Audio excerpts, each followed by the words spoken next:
What's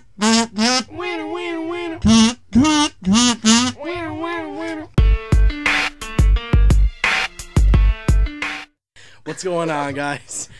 My name is Seth Skinner. I'm Gary Carpentier. I'm Bill Hairsine. I'm Jesse Strasberg. And welcome to Same Circle Wrestling. Same.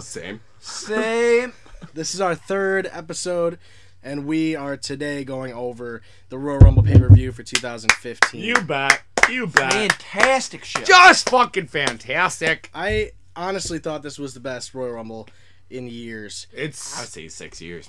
Best WWE pay-per-view since at least WrestleMania 30. 100%. Maybe 100%. more. Right, and you think it's a lot of like, it just happened and all this, but Right. realistically, if I go ahead and watch all of the last couple of years pay-per-views, I'm going to go ahead and vote for this one. I'll tell you what. Factory of sadness. The closest one I can compare to this one, it was like Backlash when McFoley and Edge, that kind of, because that was like the last time before. All right. Beer spill. We've got a minor that's knocking over beers and spilling it all over the place. God over damn it. it. Yeah. God damn it, Jesse. It's just a bunch of. Thank you.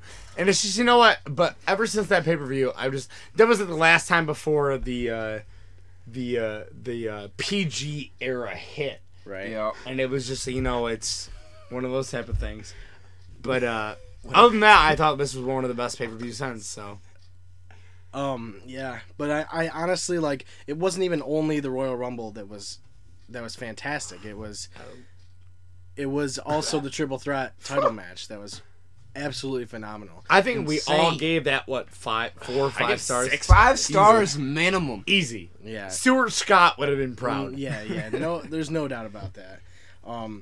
So I guess what we're gonna do is essentially go over the pre-show, go over a little bit of the actual pay-per-view before the Rumble, and then we're gonna go in depth about the Rumble. We should also, I feel like we should tell the people what we did with this, because this is kind of Yeah, I feel like I this was would just push gonna people mention on it, that. and it's fun. It's fun. We just did a little bit of like a pool sort of thing where we all put our numbers in a hat, 1 to 30. And I'm sorry, who the fuck won? Roman Reigns. No, but who won? Yeah, you're right. Garbage. You're right. And let me just give you one of these. I'm just We the people. So yeah, we put our numbers in a hat, 1 through 30, and we drew. And as they came out, we wrote them down. It was essentially a drinking game. So as your pick eliminates somebody else, you give out drinks and you take drinks. Right. So it was a good time. Yeah, ultimately, It's always a Right. little fun social thing, and if you didn't watch it, you can go to the WWE Network. For $9.99. $9.99. $9.99. That's a drink, people. Chills. That's a drink. I don't care. But all right, why don't we take our shots, because that's what we've been. Yeah, we told everyone we told ourselves they were gonna take shots of what is it? Something brandy. It's E&J brandy. E&J brandy, a delectable placement. liquor, and we're gonna do these shots before. So if everything is sloppy in about 20 minutes, you know why. Here's So to the Royal Rumble. cheers to Roman Reigns and Gary Carpentier winning this Gabriel shit. leaving the WWE. You bet. It's not gonna get much sloppier than it already is. Over the teeth and through the gums. Watch out, Brock Lesnar. Here Roman Reigns comes. Ooh! Shut up, Tupac! Snap. So the pre-show essentially, we ended up seeing Tyson Kidd. Well, we actually didn't watch it. No, I I don't mean, think we're bad any of us wrestling watched fans. it. Yeah, we didn't watch it because we were watching YouTube videos. But Does he smoke anymore, bro? MTV The Show. What's up, SNL? so Tyson Kidd and Cesaro And with Adam Rose. Who's almost, let's be honest, is a side note on this tag team of Cesaro and Kidd. Honestly, I didn't even think they would. It's just their push where they're gonna put, the New Day's got 3 guys. They're trying to push that kind of gimmick, Right. And they need a tag team They where don't they have- put Tyson Kidd and Cesaro together. Right. They threw in Adam Rose with a little They gimmick don't there. have the 3-man Right. tag team. They don't have the 3-man where they can throw in. So Tyson Kidd and Cesaro are going to be a big push. It's going to have. It's probably going to come down to Natty's husband. no, not even. It's going to come down to Tyson Kidd, Cesaro, Miz and Mizdow, and The Ascension. Usos. But you don't know how much longer Miz and Mizdow is going to last. But that's, we'll cover that also. Right, we'll all cover that, yeah. But at the same time, it's one of those things. That was our pre-show. It's been coming up, so right. 100%. I think a lot of wrestling fans, if you follow this, right, you're pretty much you've got the same feelings as us, right, and that's why. That's like the target audience we're really shooting for too. Is the guys that are ritually watching this show, because we do watch it pretty relatively religiously. And I do have to step in and say that like we're getting started. We're only talking about WWE, obviously, but once we get we can expand. Yeah, we're gonna expand. We're gonna go into the indie circuit. We're gonna go to 2CW. Once I think NXT, I'm on the scene, my list, but let's be real. It's going to be great. We're going to try to get some other people in, like some wrestlers, and get some other guests, and like all the kind of stuff. For our WrestleMania show, we're planning on having a WrestleMania panel. is going to be insane. We're trying to get an eye out for that. Yeah. We're going to have a good panel for WrestleMania. About a month from now, we're going to get some good guys that know what they're talking about and all that kind of stuff. So it's going to be fun. And that's the biggest thing for us, is getting people in and just having conversation with us. It's like, not only do we want to reach out to our fans, but we want to reach out to the people in our community. Exactly. And, just have conversations with them in general. Keep an eye out for local talent. That's all it really is. It's just a group of people talking about things we're passionate about, what we enjoy to watch. All right. So after that, what was the Ascension New Age Outlaws? Yep. Yeah. Tag team match. Tag team. Oh, you didn't know? I've been pulling for the Ascension, and like I said, if we start covering NXT. That's something that I've been honestly. I love the gimmick. I don't see them as NXT anymore. Oh, obviously they brought them up, so they're Raw, right, and they're there, and right. They honestly don't look as good as NXT. I think that's the next. That's the next. What Usos. the thing about it's it the is next Usos type thing. They do the thing have about a new it, wrinkle on the gimmick, right? And that's the thing is, they sort of fought a bunch of nobodies. It's kind of like the modern day NWO.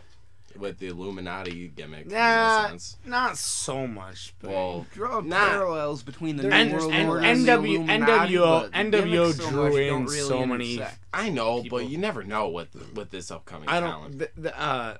The writers don't have that kind of leeway nowadays, especially with the PG era. Especially if the Illuminati's real. I'll tell you right now, the Ascension, in my mind, the Ascension will rise to probably the level of, Animal and Hawk? No, I think they won't pass the level of like a Devon, like the Dudley Boys or like the Hardy Boys or Edge and Christian. Like they'll win the tag team titles probably about 5 times throughout their career. But it's not like they're not going to do anything singlet or they're not going to fucking. I don't think the WWE wants to push anybody towards that level. Exactly. Because of the legacy that they've led. Especially being a Hall of Famer I feel like early. I don't know if it's just me saying this, but I feel like the WWE kind of lives in the past. They don't want the only couple people I feel like them succeeding the history they have is John Cena, obviously, because he's right. He's one title reign away from tying Ric Flair and blah blah blah, whatever. Right. They see it with him, but then obviously you've got guys like, well, let's face it, Bad News Barrett.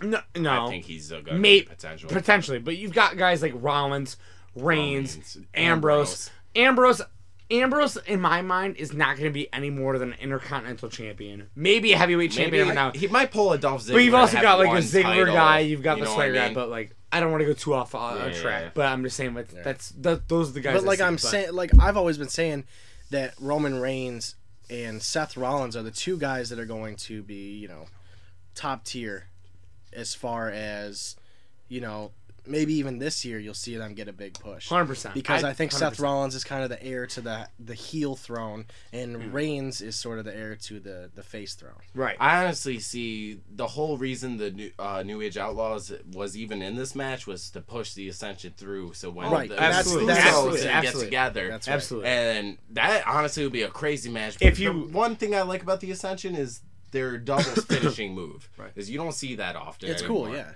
It's the best move I've seen since La Resistance, right? And the French guys. What happened is essentially they they had the Ascension come up a little too early, I think. Yeah, that's what I felt. And but they kind of let him so hard in NXT. But they let him coast in the WWE until this match. This match, I think, is putting them over pretty well. But I also felt like the tag teams in NXT were subpar, and the tag teams in the WWE really weren't as substantial to the fact that like what the Ascension was. The Ascension could have been in the WWE about a year ago, but they wanted to push them, build them up, because that's what builds up your fan base. That's what builds up your subscribers. This is the time to wait for something. Exactly. This is the season when you got your Royal Rumble and you got your WrestleMania, and like this is the time to push young talent. Exactly. And that's the thing, is ever since the Ascension has come up, WWE has almost seemed reluctant to give them the full benefit of that push, putting them up against the local jobbers. They had the match against the Miz and Mizdow the first week they came up, and it just hasn't seemed they're ready to fully commit. And tonight was the first inkling that the WWE might be ready to put the full weight behind them. Honestly, I think the Ascension's a little cheesy right now, like from the things I see. I think a lot of people do think that, but they have potential. They'll get their push to the sense where they'll be a good heel team. They're building a lot of heat. You got to admit that. Yeah. You know what I think of them is the tag team of Randy Orton, where it's like they're the legend killer type thing, where they're gonna come in. What was that? They're like gonna beat Zack Ryder and. No. I just feel like Randy Orton's like the Ascension is the tag team of Randy Orton, where they're gonna come in. They're gonna beat the shit out of like old tag teams. Like it started out with the Dudley Brothers. The Dudley Brothers are gonna come back. It's gonna be those kind of guys, and it's just a build up repertoire where they're like, oh, you have those guys come back and whatnot. It's tough, but I don't know how likely. The Dudleys but will at the same back. time, it's just one of those things. So then we move on to the Divas match. Just hit base on this quick. Yeah, I mean this isn't really like a huge spot. It's on right now, so. It was the Bellas against Paige. Honestly, Paige is still impressing me till this day. Paige and Natalya. Dude, I will say right now, before that championship match happened, this is the first time I've ever watched a Divas match, and I was like, you know what? They bust out more moves than those tag team. It's almost like a year ago, right before WrestleMania 30. Not even just like they busted out like the electric chair, backslide there. They did a double leg power bomb there, and they just busted out a bunch of crap into the roll. It was nuts. Yeah, it was nuts. I've always thought that the Divas division has been getting weaker. But at the same time, you can see that there's potential for growth. Yeah, of course. But as of right now, I think the Divas division is pretty weak for the most part. A lot of the communication issues that they've had, especially in this match. If you watch this match, there's a lot of communication issues. Yeah. And so far as the Bellas go, they've tried to make them a big part of the division already. But tonight, I feel like was the first time that the Bellas showed an inkling of trying to fulfill that promise of being that big of a part of the division.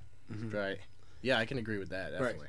And I would just say that, like, out of the four Divas, like Paige, Natalya, Nikki, and Brie, like, I would say that Nikki's probably got the most talent out of all of them, but she doesn't she doesn't utilize it. Right. Paige is probably a close second. You can vice versa. I'm like, whatever. It'd be good. But the thing is like the thing that is overseen in the Divas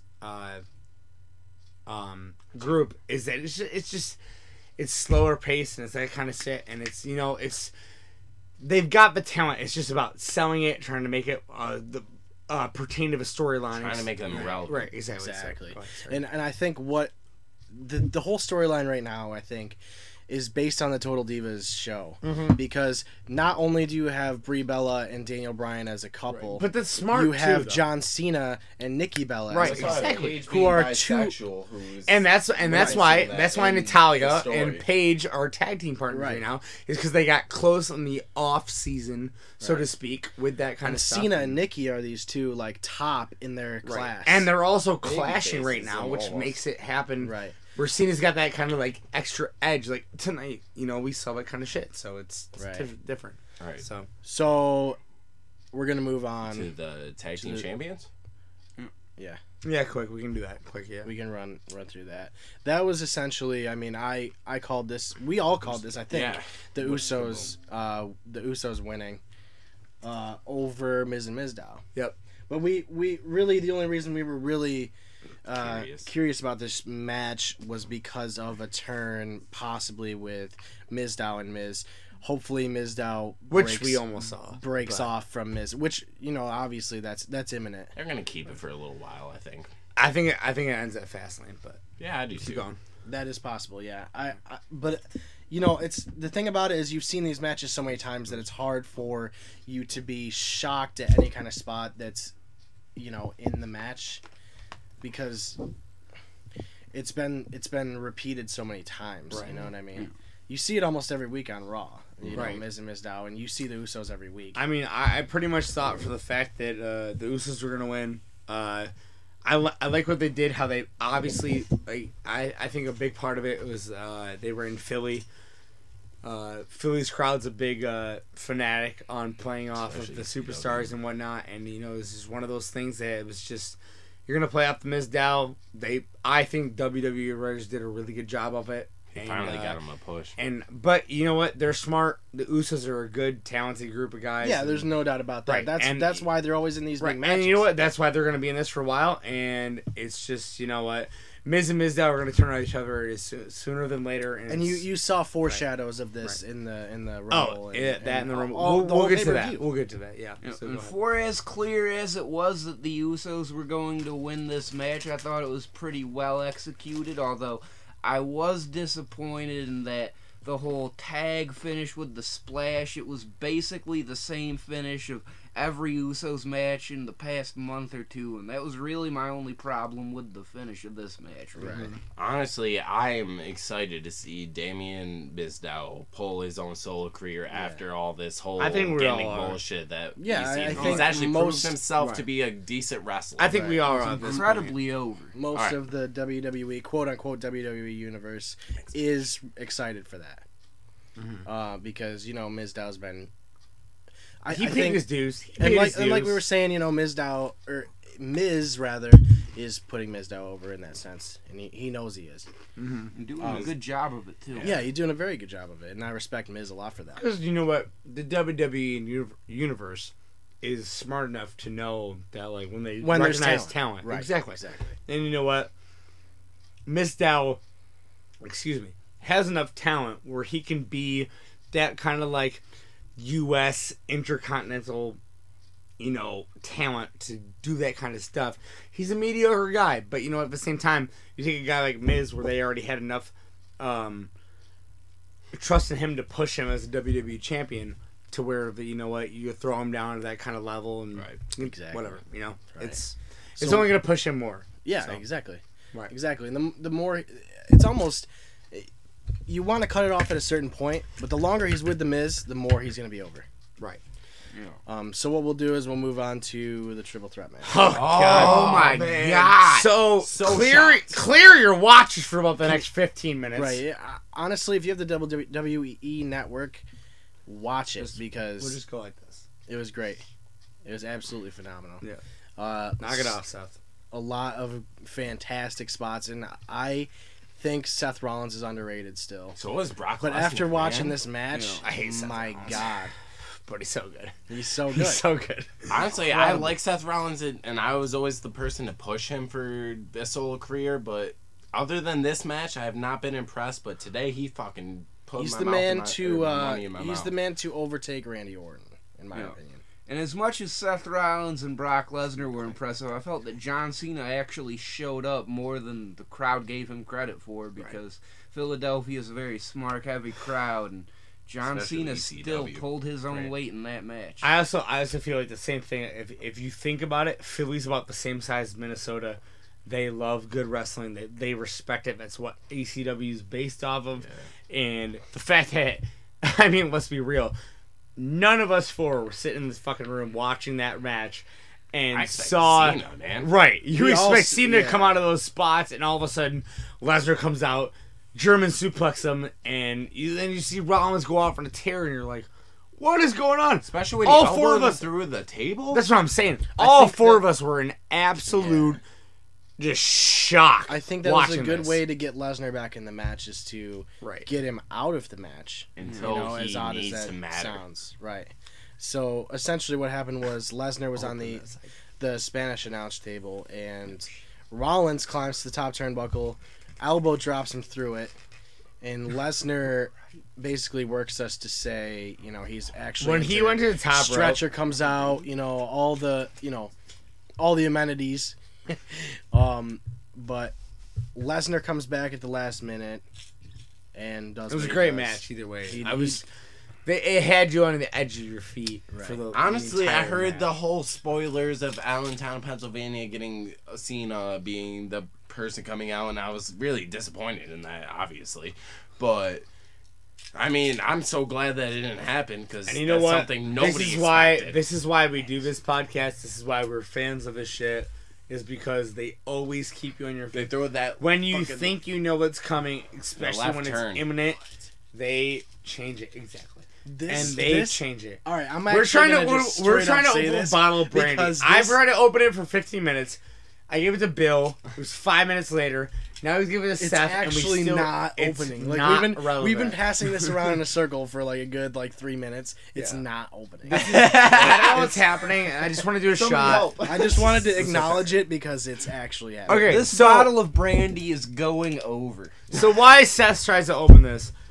Let me subcast to the obvious main event, which is about 2 hours long.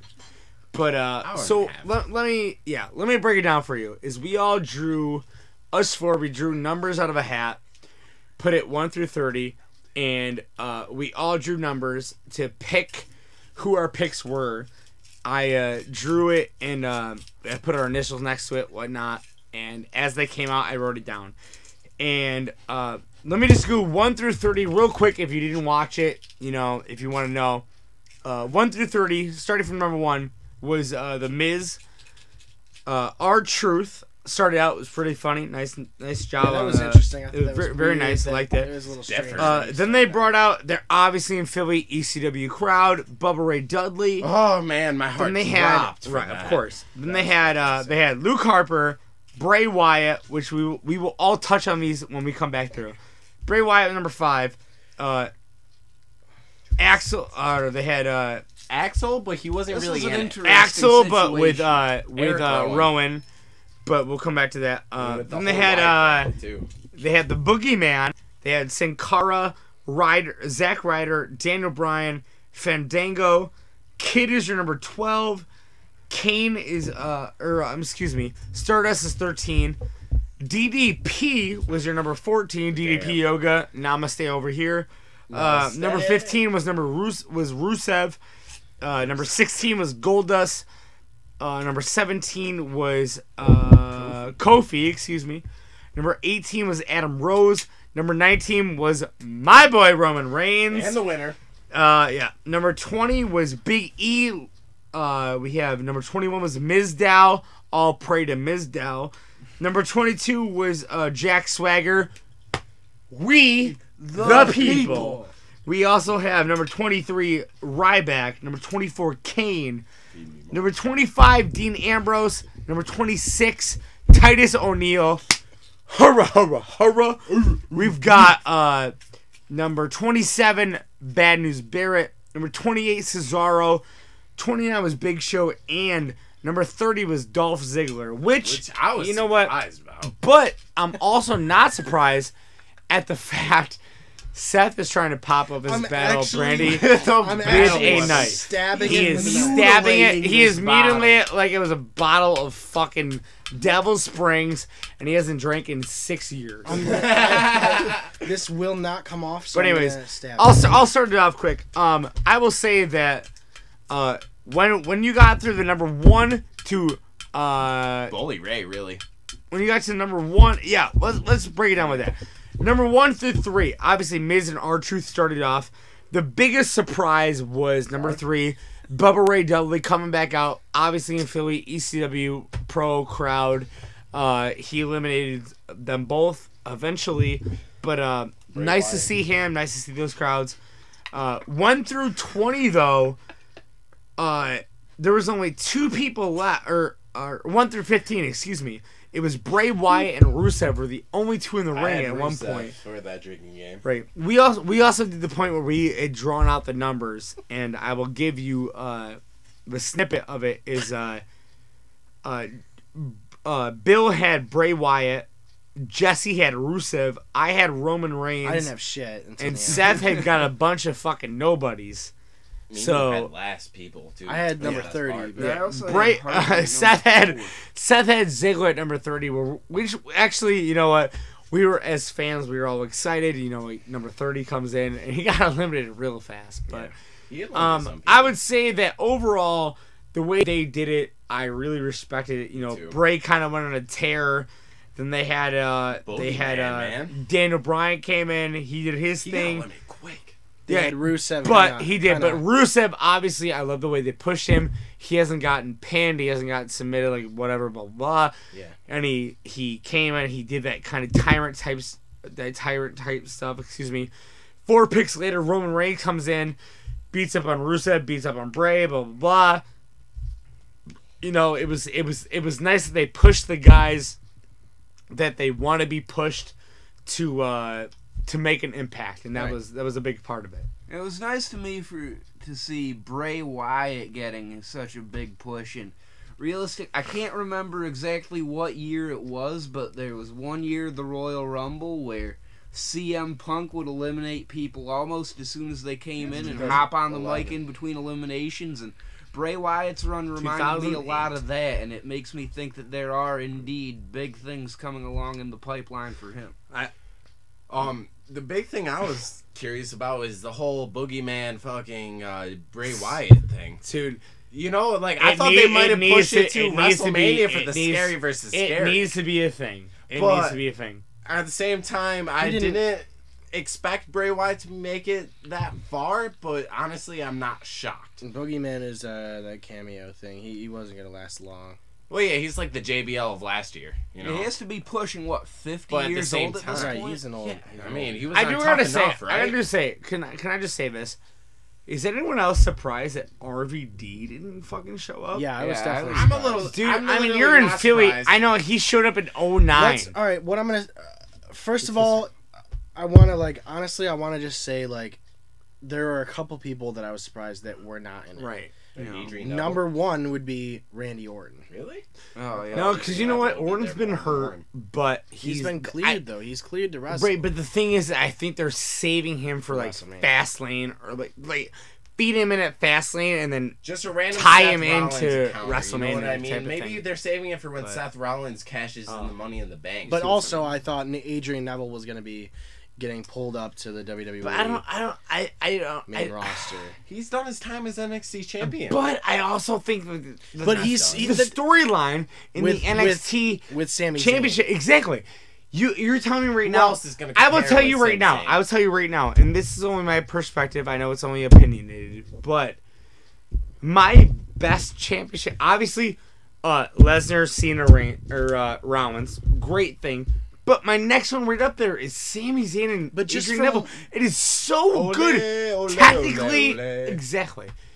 It's so generic that it's just El Generico. It's so good. Just from watching NXT, though, you know that Sami Zayn has other guys to compete with. Right. For example, Kevin Owens, who has been coming up strong lately. You know, and I think that's their next big feud for the NXT title. Man. 2CW's own. So I think that Adrian Neville will come up in the recent. He will. I feel like he will probably after WrestleMania. Because I feel like WrestleMania is the reset button for the WWE. Yeah, it's the end of the season. They do a little bit NXT before and then a little bit after. But they don't... Paige and fucking... Who was there last year? But obviously they need to boost the Diva thing, and they brought up Bo Dallas because they thought he had enough talent. Well, I mean, he was the longest NXT champion other than Seth Rollins. Yeah. So, off of this, how about we go over this... Just so we, we can do. What was your Final Four?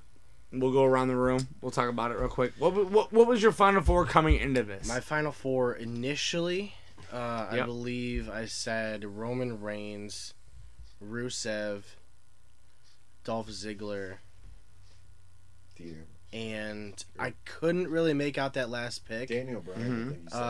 But I think I ended up saying Daniel Bryan. Same here. I picked Roman Reigns, Daniel Bray Wyatt. I had Rusev, and I think I had Seth Rollins. Really, I believe you had Seth Rollins. Mine was Roman Reigns. I had Dean Ambrose because honestly he's been pushed over a lot. And then I had Rusev and I had Big Show. It came down. Big Show because Roman Reigns and Big Show it came down to initially Reigns, Rusev, Kane, Show, and Ambrose. Right, there was 5 of them because Rusev was waiting outside the ring. It came down to Roman Reigns and Dean Ambrose alongside Big Show and Kane. Right. Obviously, the big guys, Authority versus the old Shield, the guys that didn't hate each other. I believe they both got double choke slammed, but then it came to like Kane and Big Show were on the edge after they eliminated Ambrose, and Reigns eliminated them. They rang the bell. Reigns put up his arms, and then Rusev all of a sudden jumped back in the ring. We even had that "We Want Rusev" chant. That was crazy. I know, and you know what? Yeah, that's my biggest thing. Is the crowd there was great. Right, the Philly crowd. Let's be real. The reason why wrestling in Philadelphia is so big is because, let alone the fact of ECW, obviously, they're so passionate about their fan base and their all that stuff. And they're like, "We want Rusev," and then if you actually hear, they're like, "We want Rusev back in the match." They kind of did that kind of stuff, and it was. I like the way they wrote it about it. I don't know what you Curtis thought. Axel won because he hasn't been eliminated. So go ahead. I thought, honestly, it surprised me to see the crowd quite as hostile to Roman Reigns as they were. I think a lot of people imagined that it might happen if he had that push, but the way things turned out with him going over the heels the way he did, honestly, I was surprised that it turned out quite that way. Jesse? Honestly, everybody knew it was Roman Reigns, you know. Everybody's had that thing. But you actually called it earlier this year, I meant. Rusev being undefeated, honestly, it would have been a great match versus Brock Lesnar. Yeah, I think that would be a cool match. But I really don't see Rusev being that good to be I don't think it's Lesnar. It's not a WrestleMania caliber match. But I think it's a good match. I also feel like at some point, the fact that they're going to push Rusev to be the Intercontinental and the U.S. champion, I feel like because he's, let's be honest. Yeah, let's just clean that up real fast. He's good enough. He's good enough to be a WWE champion, but he's not. He's not. But he's not good enough to be a WWE champion. He's like, he's good enough to give the champion a run for his money, but he's not enough to be the champion. And I just feel like he's good enough. He's good enough to be there, but he's not there. You know what I mean? Yeah, I definitely know what you mean, but God damn it, I'm such a piece of shit. I knocked over a beer. Honestly, a beer spilling over everything. Where is that? There is nothing. I don't know. Honestly, I see The Rock kind of getting involved with Roman Reigns and Brock Lesnar. I think it boils down to the fact that Roman Reigns and Rock are cousins and their family, and it's just gonna be stupid in my opinion. It's a logical thing, but they need to really put Reigns over as being strong enough to deal with things on his own, and I'm not sure that having The Rock assist him on things is. But tell me you're not dying. Tell me you're not dying to see Roman Reigns versus The Rock. Honestly, I'm not, because I've never really been the biggest Rock fan, to be honest. I'm a Stone Cold Steve Austin fan, if anything, for the Attitude Era. But it would be cool to see. But man, The Rock's done so many returns and stuff. It's not shocking. Right. You know what I mean? With him and Cena a couple years ago, was it like 2 or 3 years ago? Yeah. I think 2 years ago. I think it was 12. Alright guys, so essentially we all are in agreement that it was a 5-star pay-per-view. Top notch. Just fucking definitely. Oof. And like I said before, if you have WWE Network, it's only $9.99. Yeah, $9.99. Please go and watch it, because mean, like we said at the beginning of the show, it was better than any Royal Rumble that we've seen in the last couple of years. So with that, we're gonna go ahead and say we'll see you next time. And cheers. Yeah, hopefully we'll do one or two before WrestleMania. And yeah, thank you for listening. I'm Seth Skinner. Gary Carpentier, brothers. Bill Hairsign. I'm Jesse Strasberg, always. Thank you guys for listening to Same Circle Wrestling. We'll see you next time. Thanks for listening to Brandy. Because here's a shot. Cheers. Boom. Clink.